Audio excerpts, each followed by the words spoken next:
शिफ्टच्या धडकेत दुचाकीस्वार गंभीर जखमी. जालना आंबड रोडवरील मठपिंपळगाव शिवारातील घटना. गोलापांगरी येथून फवारणी पंप दुरुस्त करून गावाकडे दुचाकीवर निघालेल्या युवकास अंबडकडून जालन्याच्या दिशेने भरधाव वेगाने निघालेल्या स्विफ्ट डिझायर कारने जोराची धडक दिल्याने सदर दुचाकीस्वार गंभीर जखमी झाला आहे.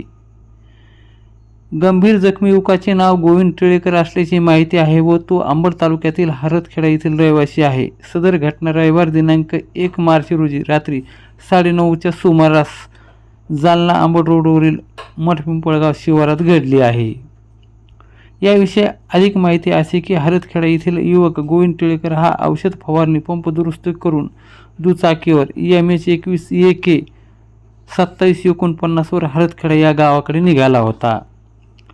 त्याचवेळी अंबडकडून जालन्याच्या दिशेने भरधाव वेगाने येणाऱ्या स्विफ्ट डिझायर कार गाडी क्रमांक MH03 BH 5602 ने ओव्हरटेकच्या नादात दुचाकीला जोराची धडक दिली. या धडकेत दुचाकीवरील युवक 20 ते 25 फूट लांब फेकला गेला. धडकेचा आवाज इतका मोठा होता की मठपिंपळगाव मच्छिदरी विद्यालयात व्हॉलीबॉल खेळणाऱ्या मठपिंपळगाव येथील टीममधील तरुण तात्काळ घटनास्थळी धाव घेतली. अंधार असल्याने दुचाकी दिसली, परंतु दुचाकीवरील गंभीर जखमी युवक लवकर दिसला नाही. त्याचा शोध घेतला असता तो रस्त्याच्या बाजूला पडलेला होता.